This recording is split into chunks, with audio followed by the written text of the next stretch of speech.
आपको होने वाला हर अनुभव मुख्य रूप से आपकी रीढ़ से संचालित होता है। अगर रीढ़ हटा ली जाए या जो रीढ़ से गुजरता है वो किसी तरह अव्यवस्थित हो जाए तो कोई अनुभव नहीं होगा।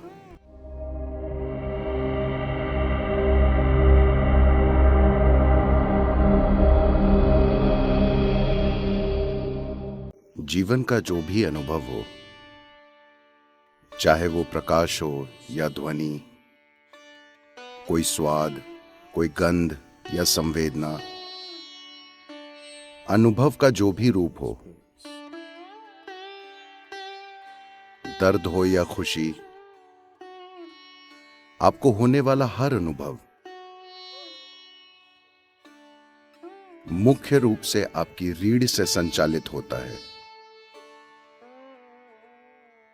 अगर रीढ़ हटा ली जाए या जो रीढ़ से गुजरता है वो किसी तरह अव्यवस्थित हो जाए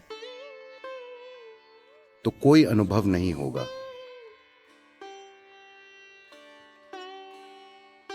हमने हमेशा रीढ़ को ब्रह्मांड की धुरी के प्रतीक के रूप में देखा है।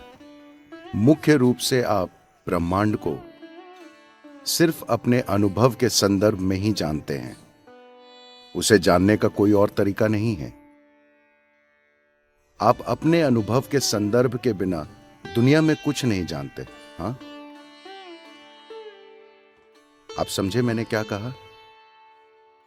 आपके अंदर जो हो रहा है उसी से आप जानते हैं या आप सोचते हैं कि आप जानते हैं, क्योंकि आप अस्तित्व को सिर्फ अपने अनुभव के संदर्भ में ही जानते हैं और आपके अनुभव का आधार वो है जो अभी आपकी रीढ़ से संचालित हो रहा है। तो रीढ़ को ब्रह्मांड की धुरी के रूप में देखा जाता है। आज हम जानते हैं कि पूरा सौर मंडल एक छोटी सी बूंद है इस ब्रह्मांड में। कल सुबह अगर ये पूरा सौर मंडल गायब हो जाए तो कोई बड़ा खालीपन नहीं होगा, बस एक छोटा सा खाली स्थान होगा। बाकी ब्रह्मांड उस पर ध्यान भी नहीं देगा। ये इतना महत्वहीन है। इसलिए योग में वे एक अलग आयाम तक गए और कहा, आपकी रीढ़ ब्रह्मांड की धुरी है। वे इसलिए नहीं कहते क्योंकि वे मानते हैं कि आप ब्रह्मांड के बीच में मौजूद हैं, बल्कि इसलिए क्योंकि आप सिर्फ अपने अनुभव के आधार पर ही ब्रह्मांड को जान सकते हैं और आपके अनुभव का आधार आपकी रीढ़ में है। अगर कोई इंसान वास्तव में चाहता है कि इस धरती पर अपने अनुभव की प्रकृति को 100% तय करे, तो रीढ़ पर थोड़ी महारत हासिल करना जरूरी हो जाता है। जो इंसान अपने अनुभव की प्रकृति हर हाल में तय करता है, वही अपने जीवन की पूरी क्षमता खोजने का साहस करेगा, क्योंकि वो किसी भी चीज में कदम रखने से नहीं हिचकिचाएगा। अगर आपका अनुभव आपको छोड़कर किसी और चीज से तय होता है तो स्वाभाविक है कि आप कुछ चीजों से बचने की कोशिश करेंगे और कुछ के पीछे जाएंगे। जिन भी चीजों को आप अच्छे अनुभव को प्रेरित करने वाली मानते हैं, आप उनके पीछे जाएंगे। जो भी चीजें आपके अनुसार बुरा अनुभव उत्पन्न करेंगी, आप उनसे दूर जाएंगे। जब आपकी चेतना में यह विभाजन हो जाता है कि आप अस्तित्व को 2 भागों में बांट देते हैं, तो परम मिलन को जानना अनावश्यक रूप से मुश्किल हो जाता है। खुशी, प्रेम, आनंद पर इतना जोर इसलिए दिया जाता है ताकि आपका अनुभव किसी और चीज से तय न हो। अगर आप यहां बैठकर यह सोच लें कि यह पेड़ आप में अच्छा अनुभव पैदा करता है और वो पेड़ आपके अंदर बुरा अनुभव पैदा करता है, तो स्वाभाविक रूप से आप कभी वहां नहीं जाएंगे, आप बस यहीं घूमते रहेंगे। अभी यही हो रहा है, जीवन के हर पहलू के साथ यही हो रहा है। तो जब आप दुनिया को बांट देते हैं, लोग आपको मूर्खतापूर्ण चीजें बता रहे हैं कि आपको अपने दुश्मनों से प्यार करना चाहिए। मुझे नहीं समझ आता कि जीवन को इतना कठिन क्यों बनाया जाए। पहले किसी को दुश्मन बनाओ और फिर उसे प्यार करने की कोशिश करो। यह बहुत मुश्किल है। क्या यह बहुत मुश्किल नहीं है? अगर आप उसे दुश्मन न बनाएं तो यह आसान होगा। उसे दुश्मन बनाओ और फिर उसे प्यार करने की कोशिश करो, यह एक असंभव शर्त है।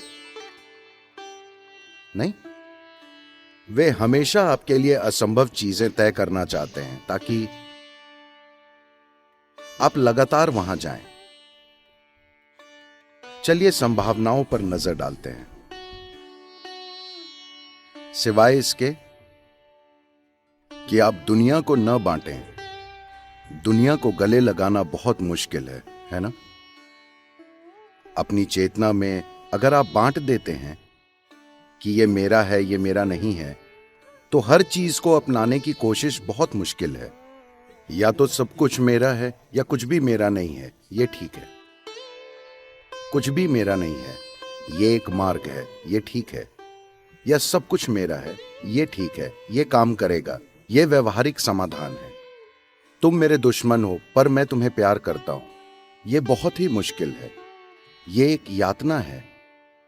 और दुनिया को विभाजित करने का आधार है कि कहीं एक चीज आपके भीतर सुखदता पैदा करती है तो दूसरी चीज अप्रियता। तभी आप दुनिया को विभाजित करते हैं, है ना? ये मुख्य रूप से बस जीवन चलाने का तरीका है।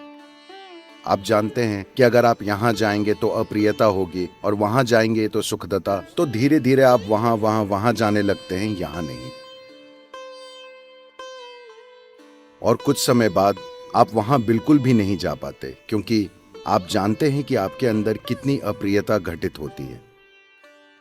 जब आप खुद अपने अनुभव की प्रकृति तय करते हैं, सिर्फ तभी आप अपने भीतर उसे सुखद रख सकते हैं, चाहे आप कहीं भी हों।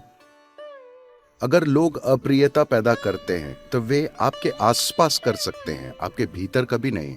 ये आजादी होने के बाद ही आप वास्तव में समावेशी हो सकते हैं, वरना आप अटक जाते हैं।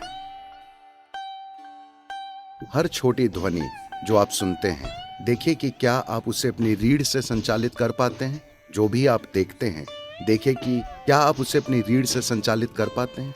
अभी मैं बोल रहा हूं, आवाज खुद इस तार से नहीं जा रही, बल्कि विद्युत आवेग के रूप में वो इस तार से स्पीकर तक जा रही और फिर बूम। अगर मैं इसे काट दूं तो वो काम नहीं करेगा, ये काम नहीं करेगा। रीढ़ ऐसी ही है। रीढ़ खुद कुछ नहीं जानती, मगर वो हर चीज संचालित करती है। जो तारों के इस पूरे गुच्छे को समझता है, सिर्फ वही ध्वनि को सही तरह से मैनेज कर सकता है कि ध्वनि कैसी होनी चाहिए। हमें कुछ परेशानियां हुई हैं क्योंकि बहुत सारी तारें हैं। जब आप वहां मौजूद हर एक तार को समझते हैं, तभी आप ध्वनि को ठीक उस तरह मैनेज कर सकते हैं जैसा आप चाहते हैं, वरना बीच में कई सारी चीजें हो जाएंगी। यही चीज इसके साथ है। अगर आप इस पर थोड़ी महारत पालें कि यह कैसे संचालित होता है, तो आप ये पक्का कर सकते हैं कि अपने लिए कैसा अनुभव पैदा करना है, वरना सब कुछ संयोगवश होगा। जब आपके जीवन का अनुभव ही संयोग से घटित होता है, जब आपके अस्तित्व का तरीका ही संयोग से तय होता है, अगर आप यहां संयोग से मौजूद हैं तो ये एक हो सकने वाली आपदा की तरह है। सिर्फ ये डर कि मेरे साथ क्या होगा, मेरे साथ क्या होगा, सब कुछ नष्ट कर देता है। इंसान की सुंदरता और गरिमा पूरी तरह खो जाएगी अगर मेरे मन में क्या होगा का डर बैठ जाए। जानवर काफी ठीक रहते हैं। एक लालच है। बहुत से दार्शनिक जंगल गए और शांत और सौम्य, सौम्य नहीं कह सकते, जानवरों का शांत प्राकृतिक जीवन देखा। लोग इससे काफी आकर्षित हुए हैं और उन्होंने जंगल जाने और बिल्कुल उनकी तरह जीने की कोशिश की। सरल। ये आकर्षण बहुत बड़ा है मानव समाजों की उथल पुथल के कारण। मगर आपको यह समझना होगा कि यह कभी कारगर नहीं होगा,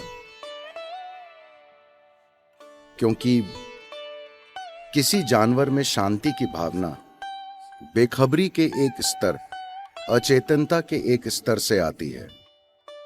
आप वहां नहीं जा सकते, जो चाहे कर लें, जो चाहे कर लें। आप एक जानवर की अचेतन प्रकृति में वापस नहीं जा सकते। प्रकृति ने आपको चेतनता के इस स्तर तक धकेला है। आप चाहे जितनी कोशिश कर लें। आप कोशिश करके चेतन हो सकते हैं, आप कोशिश करके अचेतन नहीं हो सकते। कृपया ध्यान दीजिए। कम से कम आपका इतना ध्यान प्रकृति ने रखा है कि आप सिर्फ आगे जा सकते हैं, न कि पीछे। दार्शनिकों और बाकी अलग अलग तरह के लोगों ने इस आशा से जानवरों की तरह सरल जीवन जीने की कोशिश की कि जीवन ठीक हो जाएगा, मगर यह कारगर नहीं हुआ। ऐसा होने की वजह बाहरी स्थिति की जटिलता नहीं है। वजह यह है कि हम अपने अनुभव की प्रकृति को अपने अंदर तय नहीं कर रहे हैं।